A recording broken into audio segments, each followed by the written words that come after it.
Hello.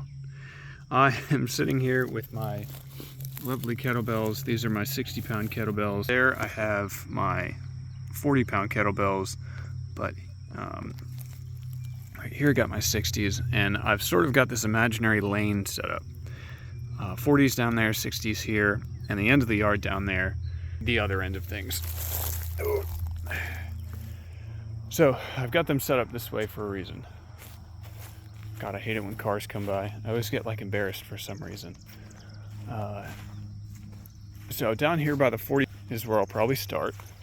I'll start here, and I'm gonna lunge as far as I can, which is probably most of the way down, if not the whole way. I'll grab the 60s, and I'll do the same thing coming back. Okay.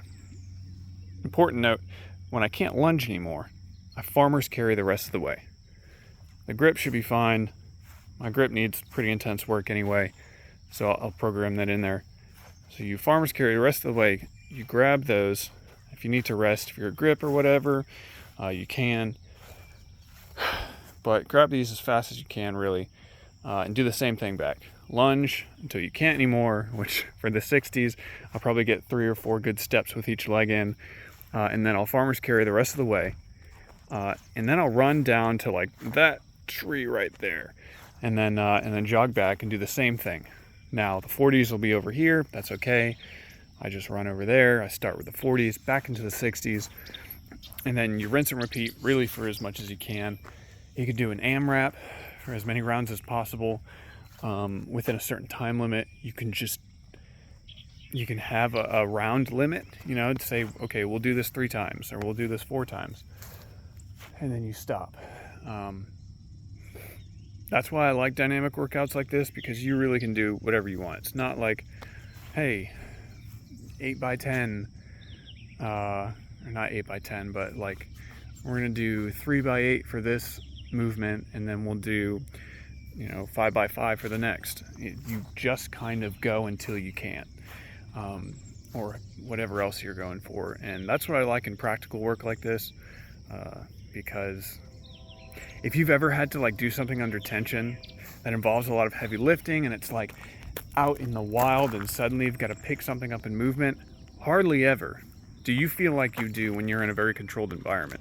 You just don't have the same readiness. You aren't as limber. You are not nearly as like your cardio isn't as good. Your strength is it varies. Some people are better at that stuff than others, but you sort of take a hit by real life. And so in training, I like to make things, obviously you can't program in the stress. People try to with things like stress shoots or other types of stuff. But I think workouts should probably not have that much stress in it if you're going to get the most out of your workout.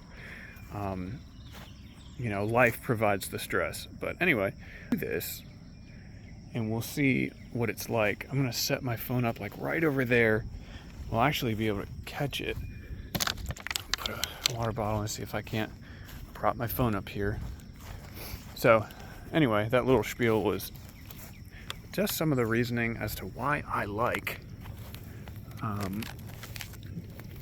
dynamic workouts like this. Let me set it up like this. Yes, hello, that's my dog.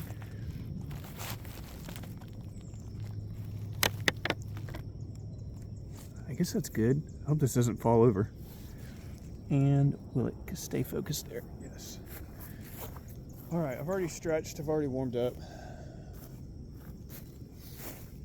Please don't knock my lunch form. It's going to be real bad. Oh.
Alright, so that was a lunch portion.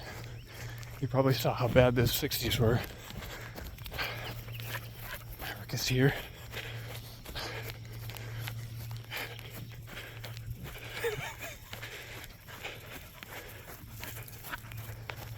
Anyway, so I guess after this, so I'd go ahead and do it again. I think I'd give myself 30 seconds to a minute before I started this again. After this, I'll probably do Romanian deadlifts and some goblet squats, like a front squat with a kettlebell, just to do that sort of like weight on the front of my body work, because I found that I have not been doing that very much for legs, so I will be. Anyway, oh God, I guess I should program rest in between the 40s and the 60s too, because it's not smart to go.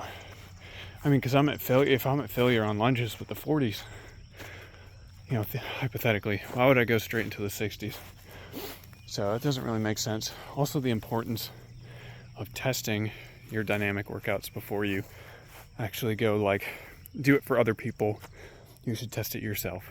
And so when I was in the Army, people didn't do that. They just kind of would tell everyone to do a workout and be like, you didn't do this beforehand. Because just reading it on a piece of paper, you'd be like, this isn't going to work. These people aren't going to be able to do this right. There's going to be injuries. People aren't going to be able to recover.